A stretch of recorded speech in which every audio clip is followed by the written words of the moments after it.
आज हूँ कार्तिक मासर सबुठु बड़ दिन बड़ ओषा बड़ ओषार गोटे खीरी हुए आ गज मंडा हुए आज्ञा खाइछ तुम मु भाई सेटा खाइनी आपन जो की मना गज गज अवश्य गज मंडा ना मु खाइ आ खीरी हुए बड़ ओषार खीरीटा बहुत बढ़िया लगे तुम सहरिया पिला ना तुम गाँव से जो स्वादटा पाइ एक्चुअली एक्जेक्टली मिस्की आनितला खीरी टिके खाइ दिस मिस्की खीरी खाइछ कि गाँ खीरी खाइब से अलग माने टेस्ट केमती कौन से सब गाँव में सब खीरी होते बड़ ओषा दिन बड़ बड़ हंडार सब खीरी हम सब साई मानक बांटे तापर सकाल बंधु घर को सब टिफिन साइकेल क्यारियर मामू मैंने नहीं जी भौणी घर को परंपरा अछि परंपरा अच्छी सी सब छोट छोट हांडे सब कैरियर साइकेल कैरियर आम छोट बेले सब देखो मामू मैंने बांधिकी नहीं आसवे अनेक वस्तु मामू घर खीरी आसो खाइबू से गोटे माने गोटे अपेक्षा थिला कि गोटे जिंस आसीबो हम एते खुशी से जिनस माने से कुआडे गला से दिन कुआडे गला समय अनुसार भाई सब बदली चली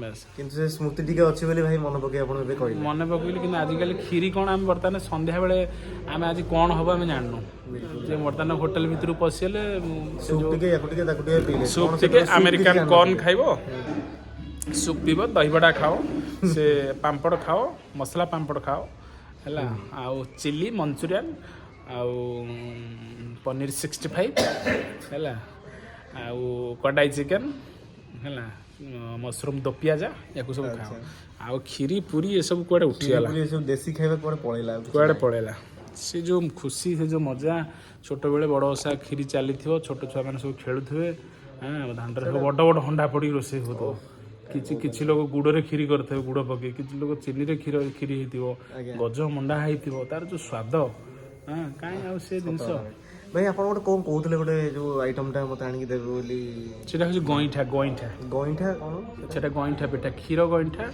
माने क्षीर गईठा पिठारे क्षीरटा पड़िक होती खाइनी केबे मो पई टिके आनी आसी सेटा गोटे कहबी गोटे तैयारी करिया केबे क्षीर गईठा गोटे अच्छी क्षीर पोड़ पिठा बहुत बहुत टेस्टी पोड़ पिठा खाइछि किंतु से क्षीर पोड़ पिठा क्षीर पोड़ पिठा होइतिबो से तातरे टे नड़िया कोरा हेकरी माने रस पड़िकरी पूरा क्षीर पड़िकरी होइतिबो गोटे अलग प्रकार टेस्ट आ गईठाटा भी सेमती गोटे क्षीर पड़ी होइतिबो बहुत सुंदर लगे खाइबा मोर तो फेवरेट आउ ई जो बड़ ओषा बाबद आमठू अधिक अभिज्ञ लोक आम सागर आम बड़ भाई अच्छा सनातन दास सी बेटर कहींपर शुणु माने समय बड़ ओषा केमिति होतला कौन केमिति चली सी कहे आज सनातन भाई प्लीज कह भाई तुम समय बड़ ओषा केमिति कौन होतला कौन केमिति होतला टिके आमको कह बड़ ओषाटा एक्चुअली बहुत बड़ पर्व जोटा कि बहुत बारण थाए छुआ छुआ बहुत बारण थाए निष्ठार सह करा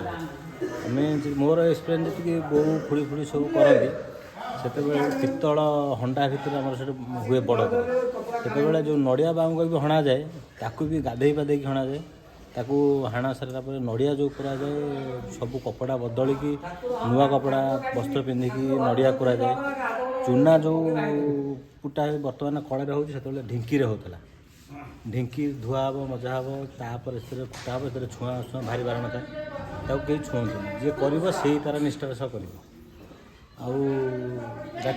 राति जो बसे जो गज बसंत धवलेश्वर जो बड़ ये से बसब ताकू बहुत निष्ठार सहित बसा जाए जदि गजटी तैयारी हो भितर फाटीगला जान तुम किसी अशुभ अच्छी जो फाटिला आदि संपूर्ण भाव गोटिखिया होगी बाहर कारण ठाकुर संतुष्ट अच्छा पूजाटा ठीक अच्छे गज जो बाहर गज मैंने एक्चुअली हूँ धवलेश्वर गोटे बड़ महात्म्य से अच्छा ताले पिला बेले जो दांडे बड़ बड़ हंडारे खीरी बसे तुम से समय सब तापर दिन जो मामू घर को पीसी घर को सब बंधु बांधव घर साइकेल कैरियर बांधी खीरी नि से तुम गोटे अच्छे ना नहीं पिठा सहित खीरी भी जाए नहीं गले से जो आनंद उत्साह सहित पिला माने अपेक्षा करथान जे मामू नहीं कि ना ना से एक्चुअली कोन समस्त घरे बड़ ओषा हुएनि समस्त माने करि पारंती से निष्ठार सब प्राय करि पारंती बंधु बांधव जहाँ घर न हुए ताको घर को आम भोगटा नहीं जाऊ भोग माने गज माने आमर जो ओरिजिनल बड़ ठाकुर एत बड़ साइज रही थे ता सागर छोट छोट ठाकुर भी होता 40-50 जिते बंधु घर को जावाई हो ठाकुर भी से छोट छोट ठाकुर भी होता ता सागर मंडा पिठा जो से गोल गोल भी से मंडा पिठा भी होता है ସେଗୁଡ଼ାକୁ ଆଉ ଠାକୁର ଗଜକୁ ନେଇକି କ୍ଷୀରି ସହିତ ନେଇକି ବନ୍ଧୁବାନ୍ଧବ ଘରକୁ ଯାଉ ଦେଇକି ଆସୁ।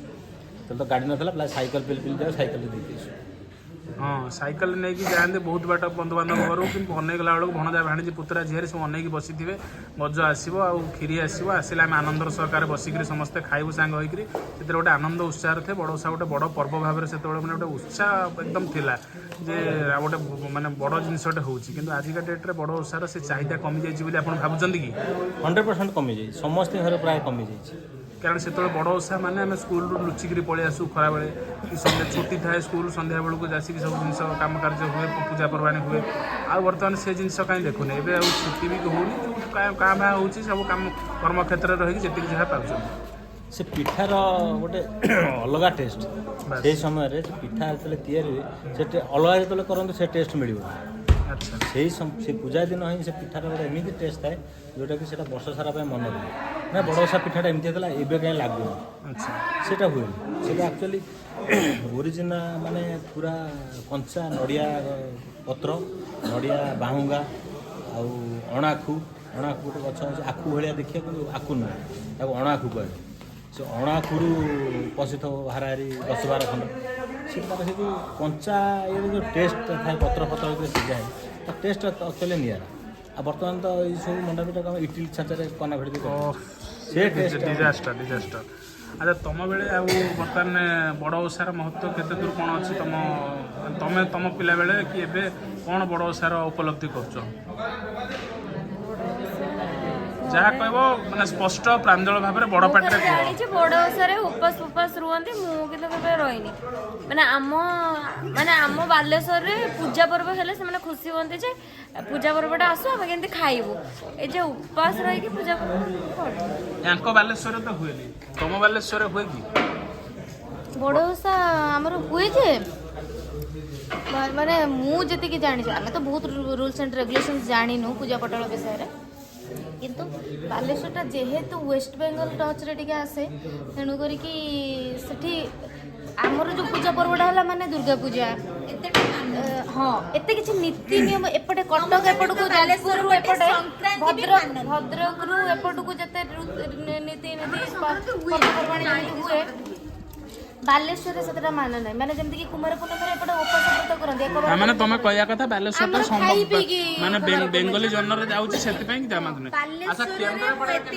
ଏତିକି ଜାଣିଛି ବାଲେଶ୍ୱରରେ ସଂକ୍ରାନ୍ତି ବି ମନା ହୁଏନି, ସେମାନେ ସଂକ୍ରାନ୍ତିରେ ବି ନନଭେଜ ଖାଆନ୍ତି। ଆମର ପୂର୍ଣ୍ଣମୀରେ ବି ମାନନ୍ତି। କେନ୍ଦ୍ରାପଡ଼ାରେ କେମିତି ହୁଏ? କେନ୍ଦ୍ରାପଡ଼ାରେ ବଡ଼ ଓଷା ତ ବହୁତ ଭଲ ସେ ହୁଏ, ଯେମିତି ଧବଳେଶ୍ୱରରେ ମନା ହୁଏ ସେମିତି ପର୍ଟିକୁଲାର ମନା ହୁଏ। ଘରେ ଆମର ବହୁତ ଭଲ ଭାବରେ, ଏବେ ତ ନାହିଁ ଆମ ସାହିରେ କାହା ଘର ହେଉଛି ଆଉ ନାହିଁ ମୁଁ ଜାଣିନି, କାରଣ ଗାଁକୁ ବର୍ଷରେ ଥରେ ଯାଏ 2-4 ଦିନ ପାଇଁ, ଜାଣିନି। କିନ୍ତୁ ଚାଉଳ ଫାଉଳ ଢିଙ୍କିରେ କୁଟା ହୁଏ, ଗଜ ଭୋଗ ହୁଏ, ତରଣ ହୁଏ, କ୍ଷୀରି ହୁଏ, ଆଉ ଖଟା ହୁଏ, ଖଟା ସାକର କହନ୍ତି, ସେସବୁ ହୁଏ। ଠାକୁରଙ୍କ ପାଖରେ ଭୋଗ ଲାଗେ, ତାପରେ ଉପବାସ ଦିନ ଯାକ ରୁହନ୍ତି, ରାତିକି ବି ଖାଆନ୍ତିନି। ତା ଗଜ ମଣ୍ଡା ପାଇକି ସକାଳୁ ଗଜ ମଣ୍ଡା ପାଇକି ଯିଏ ଯାହା କହିଲେ ସେଇଆ।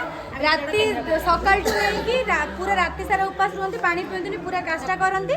ସକାଳୁ ଗାଧେଇକି ଗଜ ମଣ୍ଡା ରାତିରେ ଆଣିକି ରଖିଥାନ୍ତି ପାଇବା ପାଇଁ, ସକାଳୁ ଗାଧେଇକି ଗଜମଣ୍ଡା ପାଇଲା ପରେ ପାଣି ପିଅନ୍ତି। ଗାଁରେ ଯାହା ଘରେ ପୂଜା ହଉଥିବ ତାଙ୍କ ଘରେ ସମସ୍ତଙ୍କ ଘରେ ଚାଉଳ କି ପଇସା ଦିଆଯାଇଥାଏ, ଘର ଗୋଟେ ରୁମ୍ ଫୁଲ ହେଇଯାଇଥିବ, ଭୋଗ ସମସ୍ତଙ୍କ ସବୁ ଫୁଲ ହେଇଯାଇଥିବ। ଆଉ ହଉଛି ସ୍ପେଶାଲି ପୁରା ମାସଟା ସାରା ଯୋଉମାନେ ବଡ଼ ଓଷା କରନ୍ତି ସେମାନେ ସ୍ପେଶାଲି ମୁଣ୍ଡରେ ତେଲ ଲଗାନ୍ତିନି, ନଖ କାଟନ୍ତିନି, ପୁରା ବାରଣର କରି ରଖନ୍ତି। ମାନେ ଟୋଟାଲ ଢିଙ୍କି କୁଟା ଯୋଉ କୁଟା ଚାଉଳ ଖାଆନ୍ତି ସେମାନେ, ହେମଦସ୍ତା କୁଟା ଚାଉଳ ଖାଆନ୍ତି।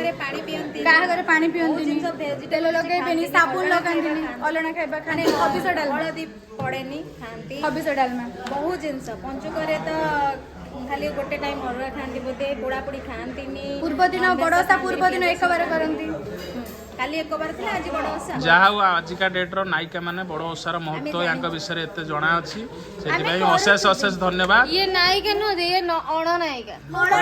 କରିଯିବି। ତେଣୁ ବଡ଼ ଓଷା ବିଷୟରେ ଆଉ ବେଶୀ ପଚାରି ହବନି, ବେଶୀ ପଚାରିଲେ ବଡ଼ ଓଷା ବିଷୟରେ ବେଶୀ ଯଦି ପଚରାଯାଏ ମିସ୍କି ମ୍ୟାଡାମଙ୍କୁ, ସିଏ କହିବେ ଦେଖିବେନି ଆଉ କେଇଥର କହିବି, କେମିତି କହିବି ବଡ଼ ଓଷା ଏମିତି ପାଳନ କରାଯାଏ ବୋଲି।